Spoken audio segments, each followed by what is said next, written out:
The photograph sits where I keep my recipes, slipped inside a torn manila sleeve so it won't rub against anything. In it, the McCrae kitchen is lit like a stage, a pot throwing steam into the air. 4 place settings neat as church, and in the far left corner, just inside the frame, a woman in a pale yellow dress looking straight at the camera with her hand on the pantry door. Tell me where you're listening from, and tap subscribe if you think every buried truth deserves daylight. Back then, my mornings began before the sun pulled itself over the sycamore at the end of our court. I'd open the back door, let the cool air wash the kitchen tile, and set the percolator, while the radio murmured farm reports, corn-high heat coming. I'd retired that spring after 31 years at Lincoln Elementary, and I was still getting used to a day without a bell telling me when to move. On Birkwood Court, the bell was the mail truck, a soft downshift, a brake hiss, a wave from the driver, and the flap of that steel mailbox door. It felt like order in an envelope. Across from my window sat the McCrae place, a tidy ranch with pale siding that took on the color of sunrise, and a garden bed that Dorothy quilted with petunias. Their house was a metronome. Bill backed the station wagon to the curb at 7:15 on the nose. Dorothy watered plants before the heat took hold, arm moving in an easy arc with the hose. At 8:10, the kids clattered down the steps, 1 backpack thump, then 2, and the door latched with that click you only get from a house whose hinges are oiled and cared for. I knew them the way neighbors know folks, small pieces you string into a hole.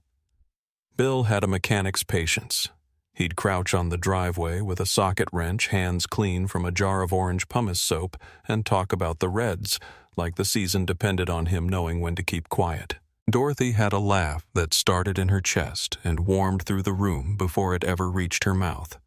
She wore sensible sandals and sun lotion that smelled faintly like coconut, and if I brought over a pie, she returned the plate with a note tucked under the rim.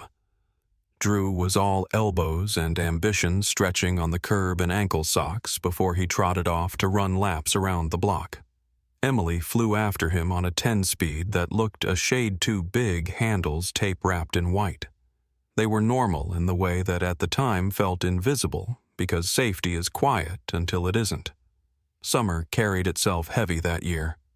We'd had a string of 90-degree days that made the pavement shine at noon. The cicadas droned like someone had left a fan running in the trees. By late afternoon, the air softened just enough that you could stand in the shade and have a conversation without the sentence sticking to the roof of your mouth. Evenings belonged to charcoal smoke and porch steps, and neighbors tracking the score on small radios while sprinklers ticked across lawns 1 house at a time. Birkwood Court was a cul-de-sac with 7 homes that faced one another like pews in a small chapel. We knew the sequence of things. The Wilsons' screen door always banged twice before it latched. Mr. Arnett's grandson shot free throws until the streetlight blinked on, then 5 more out of stubbornness. At the far end, the street bent toward the river, and fog crept in on a few mornings like it was taking attendance. You could stand in the center and watch every porch light wink out one after another, like the town was folding into sleep with an agreed-upon sigh. That first week of July, I was tending tomatoes along the fence when Dorothy called over Helen, "Do you still have that choir music with the alto line marked in pencil?" I did, of course. I had it stacked under my phone book by the wall with a paperclip ready on the G major. She promised to return it after Sunday service. We planned coffee at the diner on East 3rd. She wanted to try the lemon pie everyone kept talking about. She had a knack for noting small pleasures coming around the bend. A day later, I watched her tie a length of cotton rope around a young maple by the side of the house. She was trying to train it upright after a windstorm bent it toward the garage. I said, half teasing, that she ought to put Drew to work as counterweight. She laughed, tugged the knot with 2 fingers, and said the tree would behave if you asked it the right way. She believed most things would. I noticed the dog before anything else. Jasper the McCrae's golden mix was not a barker. He spent most afternoons sprawled belly up in the rectangle of shade under the laundry room window, thumping his tail at anyone who passed. But early that week he took to pacing that small space, the kind of back and forth that turns a dog's path into a seam. I saw his nose pressed to the screen as if he heard something I didn't. When I told myself he was restless from the heat, it was as much an instruction as a thought.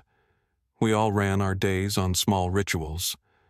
I clipped coupons at the table, set aside the ones I knew Dorothy would use, and slid them into an envelope with her name in block letters. She, in turn, had a habit of setting her outgoing mail on the entry table, then ferrying it to the box once she'd put on her shoes, brown flats by the door, toes scuffed from the curb. I could see the table from my front steps if I leaned halfway into the flower bed, and I did sometimes without meaning to. That week I glanced over and saw the familiar off-white of envelopes stacked by the keys, a neat little pile pulled square at the corners. The fourth had come and gone without much fuss. Just a handful of backyard fireworks and a cooling pan of brownies carried from one porch to the next. The day after, clouds stacked high over the river and leaned on the neighborhood until everything smelled wet. The rain broke at supper time, left the pavement hissing, and my phone rang. It was Dorothy, quick as ever. "We'll be at church Sunday, and I've still got your alto line, don't let me forget." She asked if I'd seen Emily practicing a new route on her bicycle. I had, and I told her the girl was getting strong in those legs. "She's all knees and sunshine," Dorothy said, and that was exactly right. 2 mornings later, I woke to heat already pooling in the corners of the rooms. I rolled the blinds up 3 inches to let the lower air move and stood with my coffee as the mail truck nosed into the cul-de-sac. The driver, Roy, by his badge, new to our block, slowed in front of the McCrae place and left a thumb-thick bundle in the box. The little red flag clicked down. He drove on, waved at me, and the court exhaled back into stillness. Ordinary, I told myself. The word fit into my mouth like a mint. Bill was a man who shook hands like he meant it and kept his promises down to the minute. I measured the day by hearing his wagon start. When 7:15 passed, I thought maybe a tire needed air. When 8:05 came and went, I told myself he'd caught a ride with a coworker. By 9, I had convinced myself out of the numbers altogether and into the business of trimming spent blooms. The breeze that afternoon carried a smell like hot pennies. It came and went in a ribbon. I opened the back door to let it through. Across the street, the McCrae blinds were lowered to different heights, an odd thing for Dorothy, who liked the slats lined even as piano keys. The top of the front door, where the wood had been rubbed smooth by years of hands, was shadowed. I remember thinking the house looked like it had paused mid-breath. Then the sprinkler 2 doors down snapped on and pulled me back to the sound of ordinary water on ordinary grass. Neighborhoods are held together by the small ways we mind one another without saying so out loud. I checked on Mrs. Becker when her porch light burned into the afternoon. Turns out she'd nodded off in her chair with the switch under the cushion. Mr. Arnett brought my trash cans in if a storm was working up behind the poplars. If a package sat too close to the sidewalk, someone nudged it behind a planter with a foot. No one kept score. That's how it's supposed to be. Late in the week, I baked 2 lemon loaves, one for the church social and one to share. I set the still warm pan on a rack, waited for the crust to lose its shine, then wrapped a loaf in wax paper and wrote, "McCrae" in ink that bled a little at the tail of the E. The air at the kitchen doorway felt different when I stepped through, thicker like the room on the far side of a storm. I carried the loaf across the street and set it on their step with a note. "Coffee Sunday, I'll drive." The porch boards had a little give at the 3rd plank. When I shifted my weight, it answered with a tired creak I'd heard 100 times. The kiss of air conditioning that usually slipped through the edge of the door wasn't there. The brass of the mailbox was warm under my fingertips. I told myself they'd run out to the store, that I should leave the loaf and not be a fusser. I did. I walked back to my yard and set the hose to a mist so fine it hung in the air like lace. That evening, Friday, by my wall calendar, the court kept to its rhythm. Two bicycles circled a radio, scratched out a game from someone's kitchen, and the sun pushed hard against the houses on the west side, until the siding took on a color I can't name. I sat on my step with a glass of iced tea and watched the light slide from the McCrae windows. When it reached the kitchen and went thin, the pane held one brief reflection, a moving gray in the hallway behind the glass, a ghost of someone passing through a doorway. It was the kind of thing you can chalk up to a car turning at the far end of the street or a branch tugged by the last breeze of the day. I did that stubbornly. I let it dissolve into the ordinary and got up to turn off my sprinkler. I ironed my choir blouse that night, set it on a hanger on the bedroom door, and clipped the music Dorothy wanted beneath a clothespin so it wouldn't slide to the floor. Habit, more than anything. Sometime after 10, a low thunder rolled in from the river and never reached the house. I lay in bed with the window cracked and listened for Jasper's soft barks when the milk truck hit the manhole cover at the corner. He always gave it 2 half-hearted notes, like he didn't want to get off his mat. I didn't hear him. Sleep came in pieces. Near midnight, the air grew still enough that I could hear the kitchen clock downstairs. Between those spaced clicks, I thought of the lemon loaf on the McCrae step and whether the sugar might weep through the wax paper in the heat. A silly thought. I held on to it anyway. Somewhere around 1, a car turned at the mouth of the court, headlights sweeping a thin silver across my ceiling, then flattening out. The engine idled for a moment and moved on. I counted 3 breaths and let the house settle again around me. By morning, the dew traced the cracks along the driveway like a faded map. When I opened the front door, the heat pushed through the screen, and the left lens of my glasses fogged on the inside. Across the street, the little red flag on the McCrae's mailbox stood upright against the sky, catching the light like the bright stitch at the edge of a handkerchief. It stayed there while the street came awake, while a lawnmower coughed to life 2 houses down, while Mr. Arnett tugged his newspaper free of its rubber band, while the dog at the corner threw his shoulder against the fence to greet no one in particular. It stayed there after breakfast dishes, after I wiped the counter dry and turned the radio knob to bring in the weather. I told myself I'd mention it to Dorothy when I saw her at church on Sunday. I wrote a reminder on the pad by the phone, just a small note. Mail flag, and set the pen down on top to keep the paper from curling. Then I stood at the window for 1 heartbeat longer than usual, watching the porch across the way, waiting for a door to open that didn't.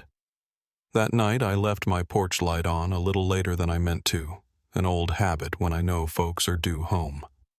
The bulb hummed soft, drew a moth to its edge, and turned the steps a warm yellow. Across the court, their entryway stayed dark.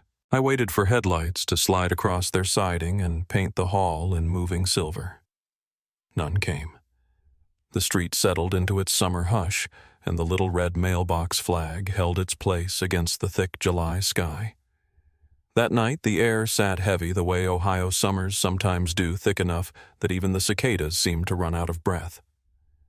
I'd left the porch light burning for the McCraes again, telling myself it was neighborly, not superstitious. By morning, the bulb had burned down to a faint orange, and across the street their house looked exactly the same. Curtains drawn, blinds uneven, that red flag still raised on the mailbox like a small warning no one wanted to touch. I told myself they'd just gone out of town, maybe on one of those unplanned trips Dorothy had mentioned once when she talked about wanting to surprise the kids with a drive up to Lake Erie. But even as I said it out loud over my coffee, I didn't believe it. There's a rhythm to absence you can hear if you've lived in one place long enough. It's not just the quiet. It's the kind of quiet that forgets how to end. By the 3rd morning, the mail had started to sag inside the box, the envelopes curling at the edges. I watched Roy's postal truck slow in front of their house again, his brake lights blinking as if he was thinking about something before rolling on. That's when I decided I couldn't keep pretending not to notice. I slipped my sandals on, crossed the street, and stood at the edge of their walk. The steps were clean, too clean. Dorothy always left a few elm seeds brushed against the corners, but the surface now looked like it had been wiped down by the rain and never walked on since. When I bent slightly, I saw something caught between the door and the mat, a thin white shape just visible through the crack. A letter. It had been pushed through the mail slot and fallen onto the rug inside. I could see the curve of a postmark through the small wedge of shadow. It must have come the day before. I hesitated with my hand on the screen door handle. I wasn't the type to intrude, and in a neighborhood like ours, the line between caring and prying is thin as thread. But the heat was already pressing down, and something about the stillness made me uneasy. I gave one light knock, waited, then another. Dorothy. The sound of my own voice startled me. The door behind the screen didn't budge. Inside it was dim, so dim that I could just make out the shape of the couch through the window, the shadow of a floor fan that hadn't been turned on in days. I backed away, telling myself they'd just slept in. But when I turned toward my yard, I noticed Jasper's water bowl through the side window bone dry. By mid-morning, I'd made a call to Joan Becker, 2 houses down. She picked up on the first ring. "You've noticed it too," she said before I could start. That's the thing about dread. It doesn't have to be spoken to be shared. We talked about the mail, the quiet, how Dorothy hadn't shown up for her volunteer shift at the church office. Joan said she'd walk over after lunch so we could check again together. The hours between that call and her knock on my door felt longer than most days I can remember. When she finally arrived, the air was thick with the smell of cut grass and asphalt baking in the sun. We walked up their drive like 2 women crossing holy ground. Joan called their names once gently, like she didn't want to wake anyone. Nothing. The sound fell into the house and didn't come back.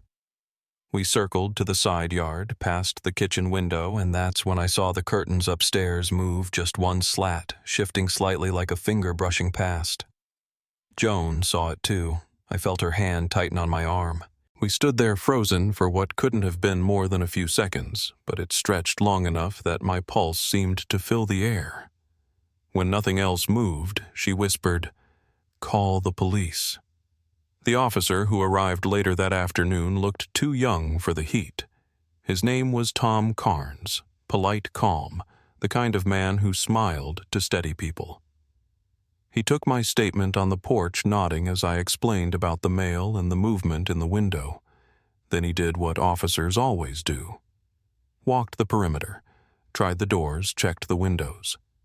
I watched him through the screen while the street hummed low with lawnmowers in the distance.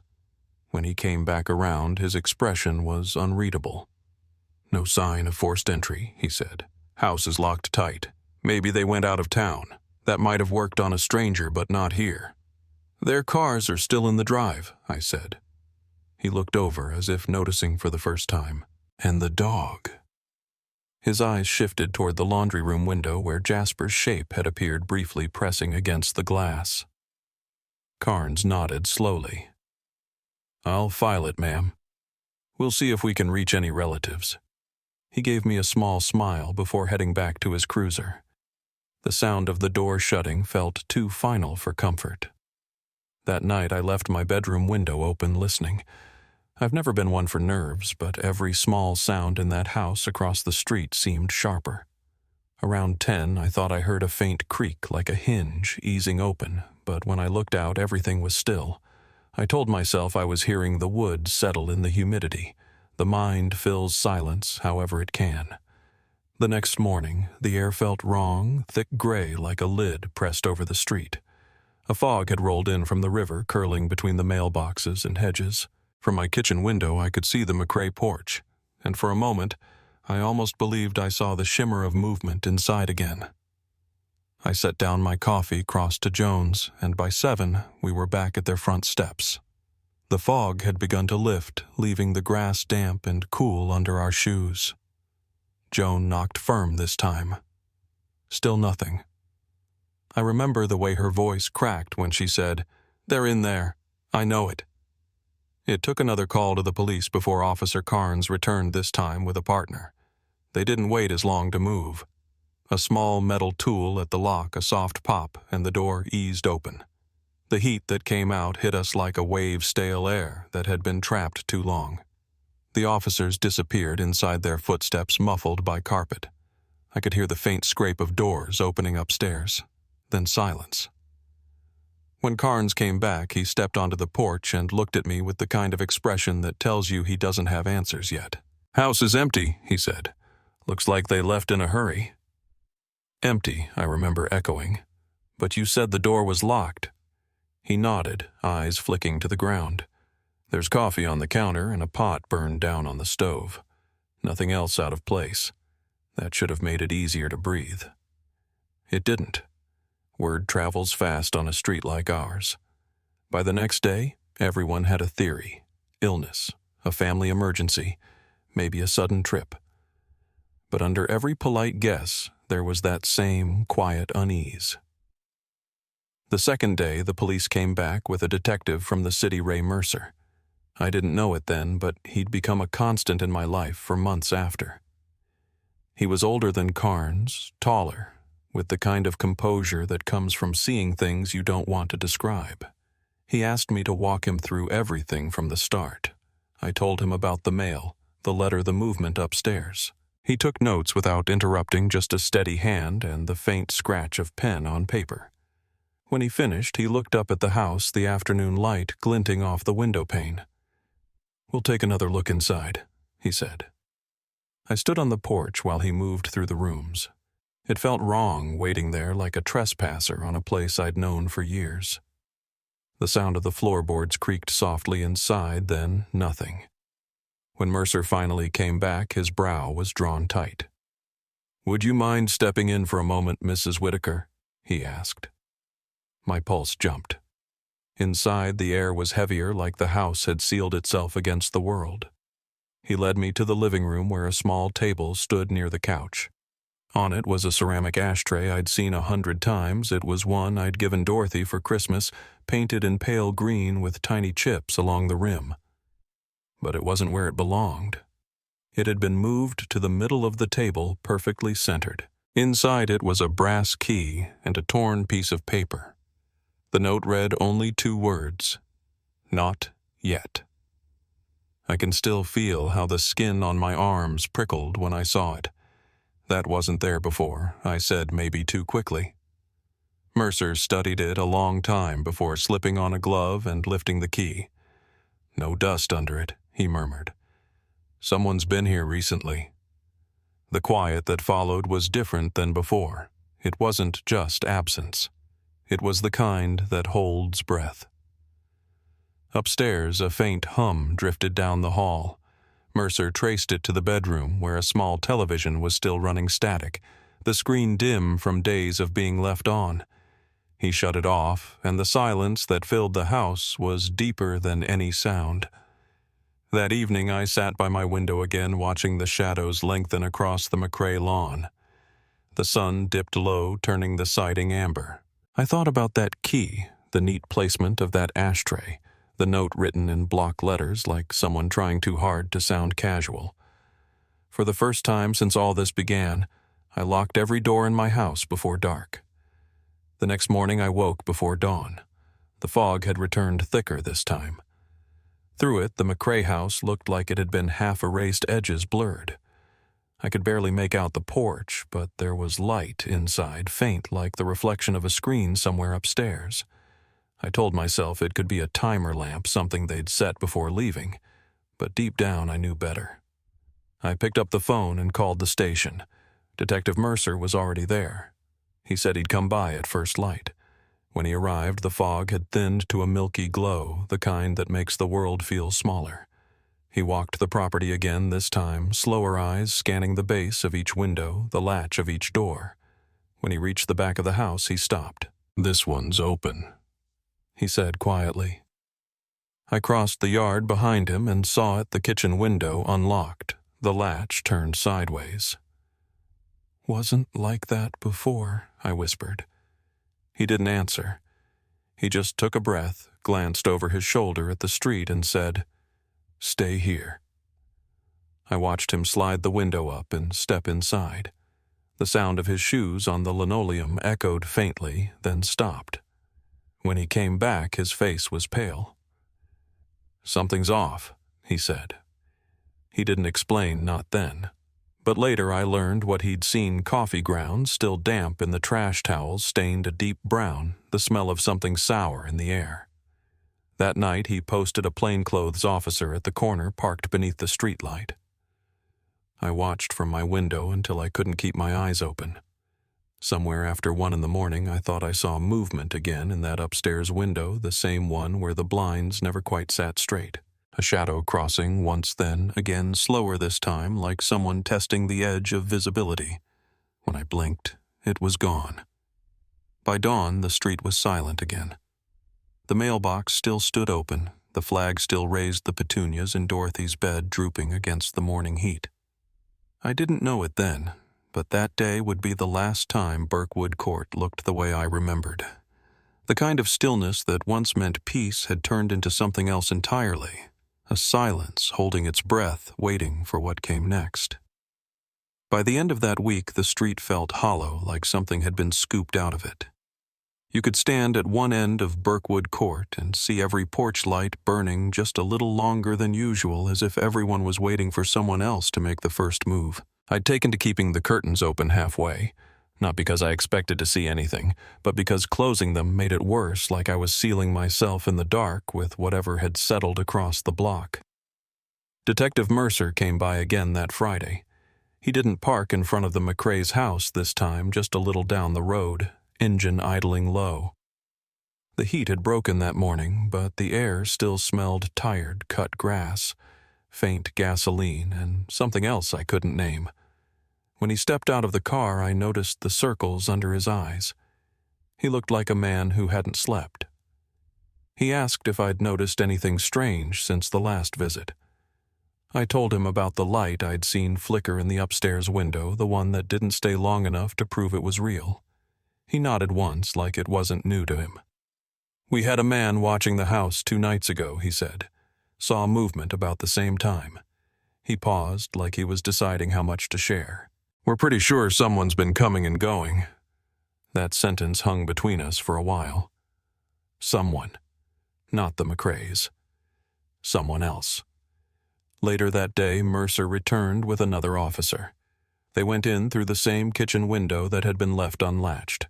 I stood across the street in the shade of my porch, pretending to water the azaleas, so I'd have a reason to stand there.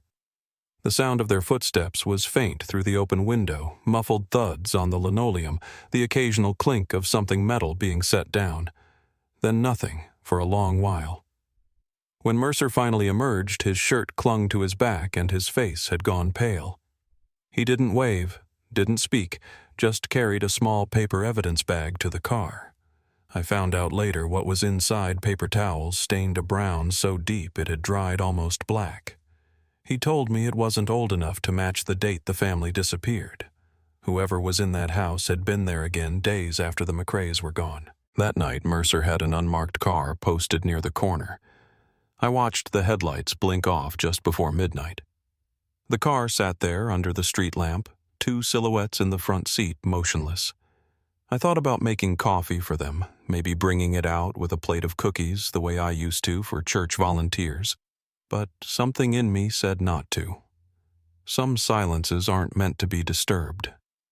Around 1 in the morning, I was still at my window when the curtain in the McCrae's upstairs hallway shifted again. A faint shape passed behind it once, then, again, slower, deliberate. It wasn't wind. It wasn't a trick of light. I turned my radio off just to be sure I wasn't imagining it. The house across the street breathed like a living thing. The next morning, Mercer knocked softly on my door. His voice was lower than usual when he spoke. "We saw it too," he said. "Movement upstairs. Green glow, maybe from a TV or clock. By the time we got there, the window latch was undone again."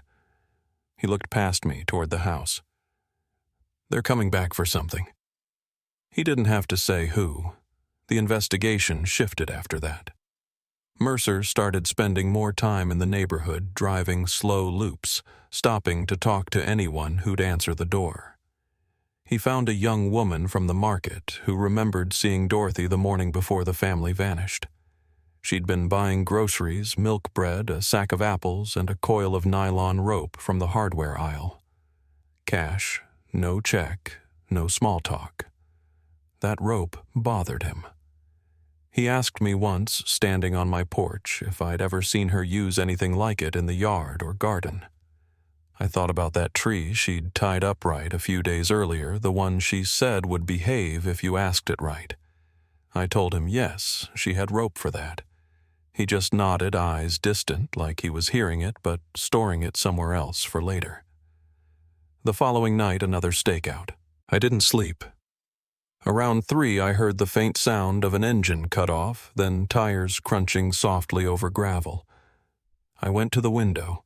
Mercer and another officer were crouched near the side gate, flashlights off. I couldn't see much through the dark, but I caught a glimpse of a man stepping through the yard, a tall figure wearing a brown jacket despite the heat. He moved fast, glancing over his shoulder once before slipping behind the McCrae's house. I watched Mercer signal the other officer, both of them holding back until the man disappeared inside. The air between those houses felt tight, like the whole street was holding its breath. 15 minutes later, the man re-emerged empty-handed and walked away toward the corner, vanishing into the dark. When the officers finally crossed the yard, Mercer crouched near the steps and brushed something aside. I couldn't see what it was from where I stood, but later I learned it was a tin box buried shallow in the dirt. Inside were photographs. They weren't family photos, not the kind you put in an album. They were the kind that make you sit down before you can look twice. Faces close to the camera, eyes wide, light falling in ways that made everything look too sharp. The McCrae's were in them.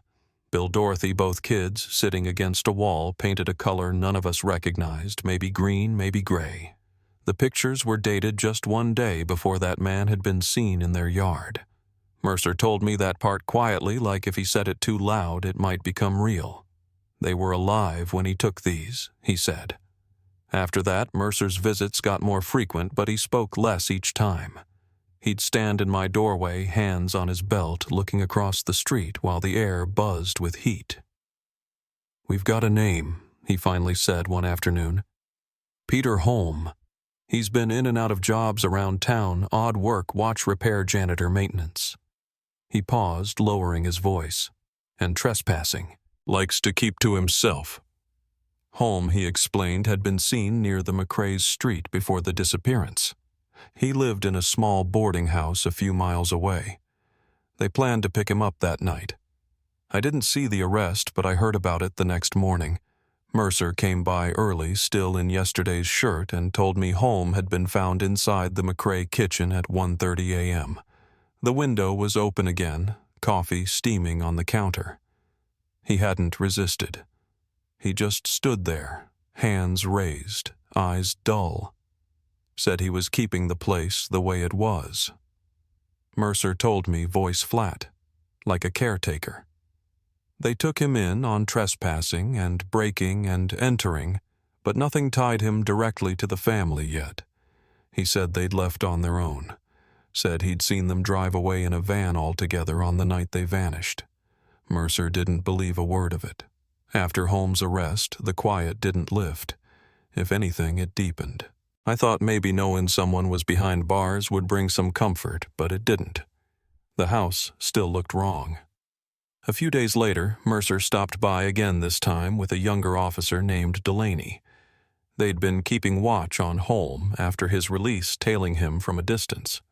Mercer said he'd met up with a woman early 40s, dark hair, wearing yellow. She knows something, he said. She's careful, though. Too careful. For the next several nights, I watched their car appear and disappear along the block. Once near dusk, I saw the woman myself standing in the narrow strip of trees at the end of the cul-de-sac, half hidden by the leaves. She was looking toward the McCrae's house. She didn't move for a long time. When she finally turned away, her face caught the light just enough for me to see something hard in her eyes. She wasn't just curious. She was remembering. Mercer called her pale yellow after the dress. He said she wasn't on any local record. No driver's license, no employment file, no address. She moved through the city like a ghost, leaving nothing solid behind. He showed me a photograph once, grainy, taken from a distance, but the shape of her posture was unmistakable. She and Holm are connected, he said. We just don't know how deep it goes. That week, the investigation stretched into something stranger than I think any of us were ready for. Mercer started following construction permits, company names, anything that linked back to the McCrae's property. He found one Gallows Construction listed for minor remodeling the year before they vanished. Pantry removal wall repair. The same company name appeared again in older missing persons cases around the county. He didn't tell me much, just that there was a pattern forming and it wasn't good. By then, the media had started sniffing around. A van from one of the local stations parked at the end of the block for an afternoon filming B-roll of the house and interviewing anyone willing to speak. I kept my door shut. The voices carried across the court anyway, reporters talking about the vanished Dayton family, about sinister letters, and a mysterious drifter. They didn't know half of it. They never mentioned the smell inside that house or the fact that someone had kept the television running for days after the family was gone. Those details stayed with those of us who lived close enough to feel it. One evening I asked Mercer if he thought the McCrae's were still alive. He didn't answer right away. He was standing by his car, arms folded, staring at the dark windows across the street. Finally, he said, "I think someone wants us to believe they are." The way he said it made me colder than any answer would have. The next night, I sat by my window long after the rest of the block went dark. A light rain had started tapping against the glass in small even beats. Across the street, the McCrae house was still no glow from the upstairs, no sound but the faint hiss of water on asphalt. Then, around midnight, I saw it a single shape moving past the kitchen window, slow and certain like it belonged there. The curtain fluttered once and settled back in place. I knew better than to call Mercer right then. He was already out there somewhere watching from the dark, and even if I had picked up the phone, I wouldn't have known what to say. Because by that point, it didn't feel like someone breaking in anymore. It felt like someone coming home. That night never really left me. Even now, if I close my eyes, I can still see that faint movement across the McCrae's window, slow as breath. The street was slick from rain, the air thick enough to taste. Every sound, the hiss of water on the gutters, the hum of the transformer down by the corner felt amplified, like the neighborhood was leaning in to listen. I stayed at my window longer than I should have, waiting for the figure to reappear, but it didn't. When I finally went to bed, I left the light on in the kitchen. Some part of me didn't want the house to go completely dark. Detective Mercer came by early the next morning. His car rolled up, quiet headlights still on in the gray light before dawn. He didn't bother knocking, just waited at the gate until I noticed him through the screen. His face looked harder than usual, jaw-tight eyes set forward. "We're opening the floor," he said, voice low. "The one under the McCrae's kitchen."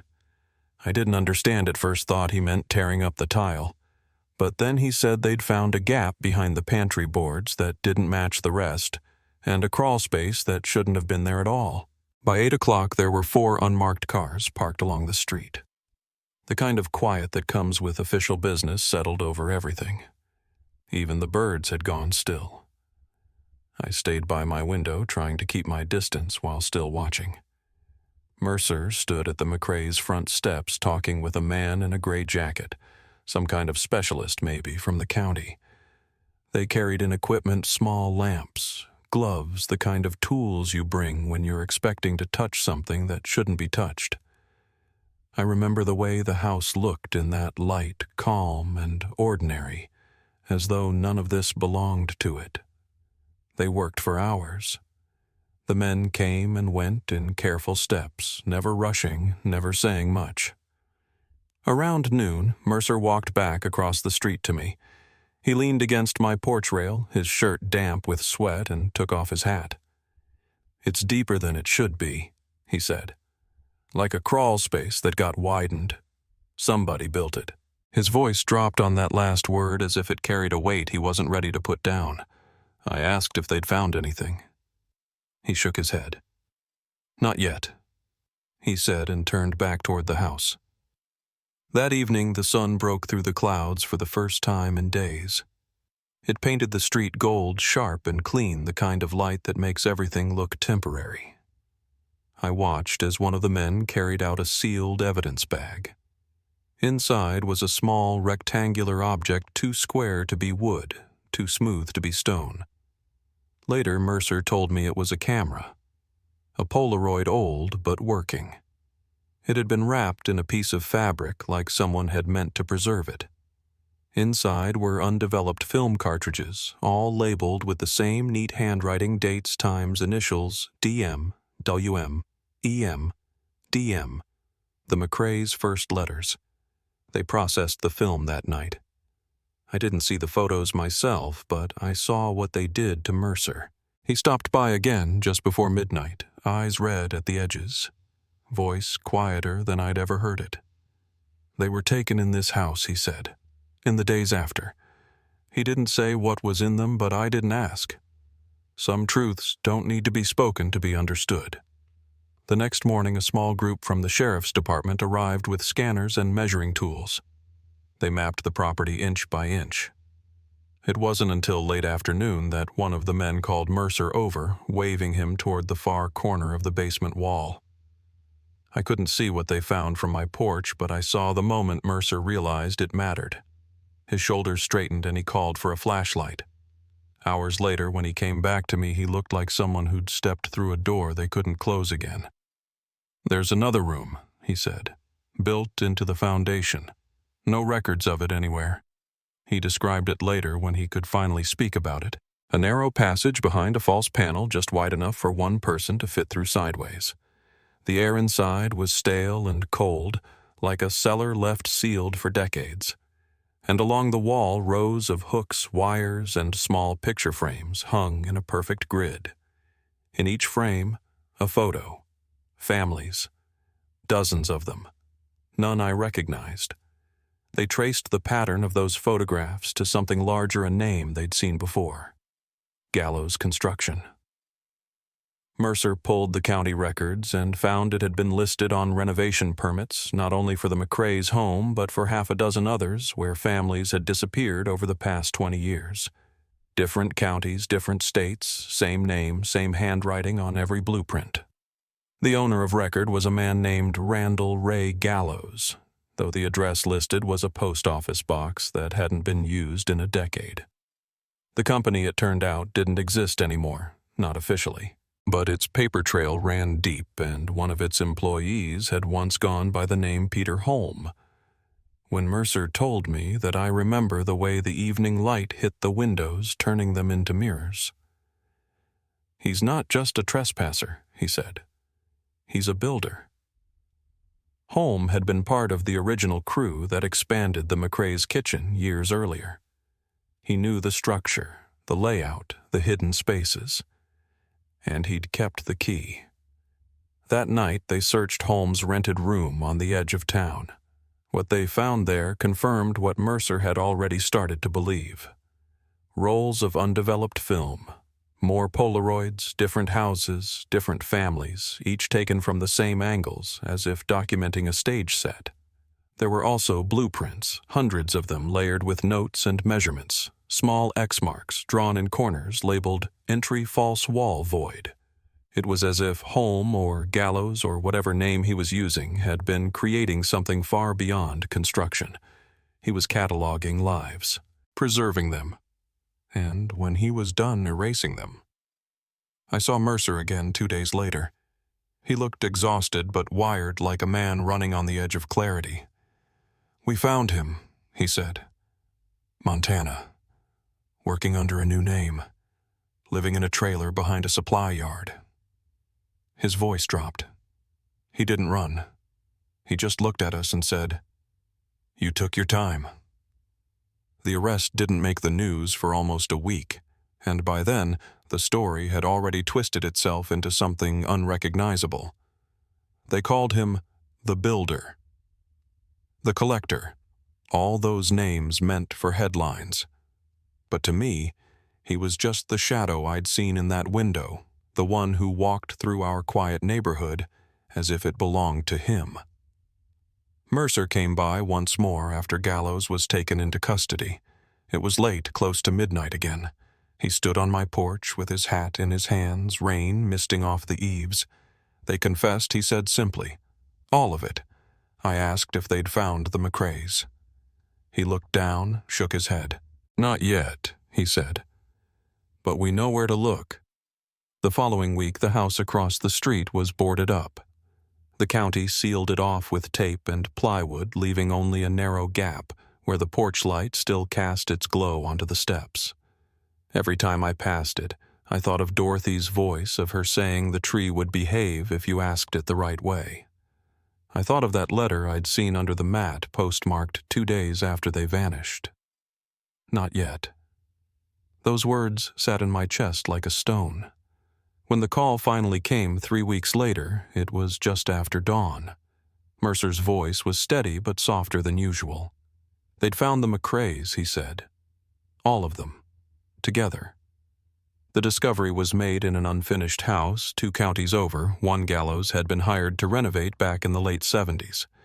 Behind a wall in the basement, beneath a layer of plaster and insulation, were 3 wooden chairs arranged in a row. On each sat the remains of a person, hands resting calmly in their laps, clothes preserved by the cool air. On the table beside them lay a single Polaroid camera. The photo still developing inside showed the same scene from a slightly different angle. Mercer told me later that Gallows had admitted to sealing them in himself. He said they were sleeping when he left them there, that he liked to think of his houses as keepsakes. When they asked him about the photographs, he said something that still echoes in my head. People fade, he told them. Homes, remember. I didn't go to the press conference. I didn't want to see the cameras or the lights or the words they'd use to make sense of what had happened. I just sat on my porch that evening watching the last bit of daylight fade over Birkwood Court. The air was cool, the kind that carries the smell of rain from miles away. Across the street, the boarded windows of the McCrae house reflected that dim orange glow from the setting sun, making it look for one brief moment like it was alive again. Mercer stopped by one last time before he was reassigned. He leaned against the same rail he had months earlier, hat in his hands, eyes on the ground. "They'll take the house down soon," he said. "Too much history in the walls." He paused. "I think I'll miss it." I knew what he meant. There's something about a place that's held both ordinary life and unspeakable things. It becomes part of you, no matter how much you wish it wouldn't. That night I stood at my window until the street went dark. The sound of insects filled the spaces where children's laughter used to be.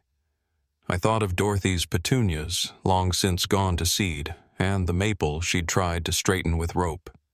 It still leaned slightly stubborn as ever. And I thought about the man who'd built a home just to bury what he couldn't control. The next morning, trucks arrived to begin dismantling the house. I watched the workers move through the yard, their voices low, careful. The first hammer strike echoed through the court like thunder, and as the wall gave way, a gust of cold air drifted out from inside, carrying with it the faint smell of plaster dust and something older, something that had waited far too long to be found. They tore the McCrae house down in the fall. I remember the sound of it, the long, low groan of wood giving way, followed by the deep thud of a wall collapsing into itself. The street filled with the smell of dust and old plaster, and for the first time in months, people came out of their homes. Nobody spoke much.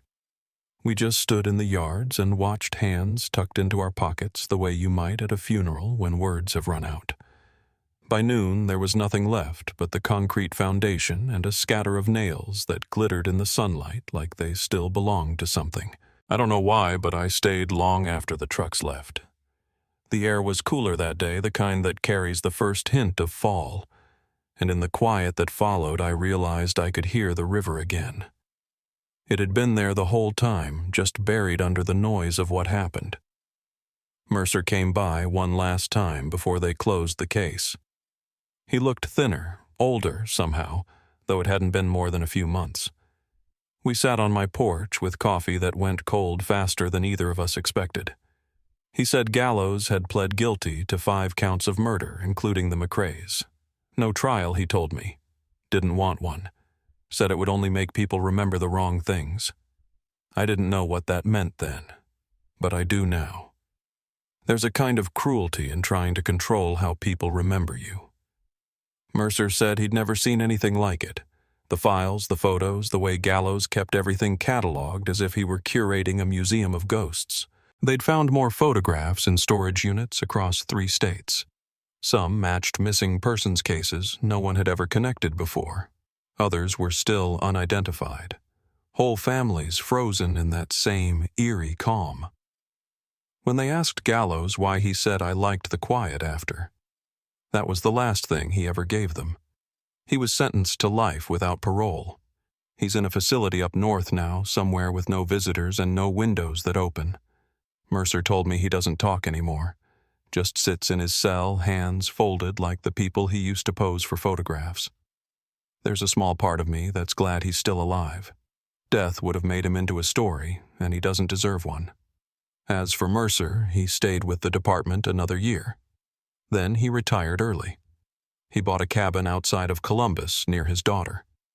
We wrote letters for a while, though neither of us had much to say beyond the weather and the way the light changed through the seasons.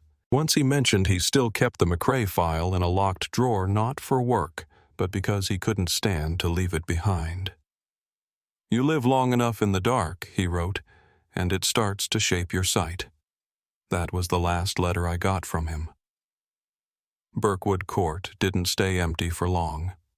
By spring, a developer had cleared the lot where the McCray home once stood and poured new foundation. The houses that followed were bright and modern vinyl siding, stone trim, cheerful porches with new mailboxes that gleamed in the sun. Families moved in, kids rode their bikes in slow circles, and laughter came back to the street. The first time I saw a dog chase a ball across that new yard, I felt something tighten in my chest. It wasn't grief exactly, just the strange weight of seeing life pick up where something else had ended. But there are small things that never quite go away. The soil still smells different after it rains, damp and metallic, like it's holding a memory it can't forget. Every now and then the new homeowners find an old nail or a shard of tile when they garden. Most of them don't know what it is, but I do. I think the land remembers more than it lets on. I stayed here. People ask why, and I don't have a simple answer. Maybe it's because leaving would have felt like surrender. Maybe it's because the quiet doesn't scare me anymore. I still water my garden every morning, same as Dorothy used to. I planted petunias again this year, pink the way she liked them. Some evenings I'll stand at the edge of my yard, hose in hand, and imagine her beside me, adjusting her sun hat, laughing about the heat. I talk to her sometimes. Just small things I wish I'd said back when there was still time. The mailman's different now. Younger. Doesn't know what happened here, and I haven't told him. He drops letters in the box, tips his hat, and goes on his way. Every time he does, I think about that red flag on the McCrays' mailbox, the one that stayed up for days after they were gone. I see it sometimes in my dreams, still raised against the sky, catching the last of the evening light. I've come to believe that places have their own kind of memory. Not the loud, painful kind that breaks you open, but the quiet residue of what they've seen. Birkwood Court looks peaceful now, and maybe it truly is. But at night, when the crickets fall silent and the air settles heavy over the lawns, I swear I can still hear faint echoes of what used to be footsteps on the porch, a door closing softly, the low hum of a TV through thin walls. I tell myself it's just the wind, but a part of me wonders if the house left something behind, something that refuses to be erased completely. Sometimes I think about that first photo, the one I found years later in a box Mercer returned to me before he retired. The McCray kitchen sunlight falling across the table, 4 plates neatly set, and in the corner that woman in yellow, her hand on the pantry door looking straight into the camera. I used to think it was Dorothy, but now when I study it under the lamplight, I'm not so sure. The face looks older, softer around the eyes. Maybe it's just the damage to the photo or the way the light hit. Or maybe somehow time folded in on itself and what I'm really seeing is the house remembering. It's strange how something like that changes you. I used to believe evil had a certain look to it, a roughness, a warning you could spot if you paid attention. But what happened here taught me otherwise. The worst things don't announce themselves. They slip quietly into ordinary spaces, speak gently, smile easily. They build themselves into the walls and wait. I don't walk past that lot at night anymore. There's nothing to see, just a stretch of lawn and a row of mailboxes that all look the same. But I know where the old foundation sits beneath the grass. I know the shape of it by heart, the exact spot where the kitchen used to be the line of the hallway that led to the stairs. When I walk by, I always slow down at that corner, not out of fear, but out of something closer to respect. Because for all the horror that house held, it also held the last normal moments of people who never deserved what came for them. And that, I think, is worth remembering. It's been almost 5 years now since the case closed. The seasons have turned over enough times that most folks barely recall the name McCrae anymore. But every now and then, someone will stop me at the grocery store, tilt their head and say, "You lived on that street, didn't you?" I just nod. There's no way to explain what it's like to carry a place like this inside you. To know that behind every quiet morning there's a shadow of what once went wrong. I keep the newspaper clipping folded in the back of my Bible. The ink's faded, the edges soft from being handled too much. It's not the headlines I hold on to, it's the photo at the bottom, the one from their church directory. Bill's steady smile, Dorothy's hand on Drew's shoulder, Emily grinning wide at the camera. That's how I choose to remember them, not as evidence or victims, but as neighbors. People who watered their garden and waved at passing cars. People who made this street feel like home. Sometimes when the sun sets just right, the shadows of the new houses fall exactly where the old ones used to stand. For a few minutes, everything lines up again, the driveways, the porches, even the curve of the streetlight on the corner. And in that light, I can almost believe that time didn't win. That some part of the McCraes is still here, woven into the air, into the soil, into the quiet heartbeat of this place. If this story stayed with you, share it not for views, not for numbers, but so no one's name gets lost to the dark. Because in the end, that's all memory really is, the small, stubborn act of keeping the light on for someone who never got to come home.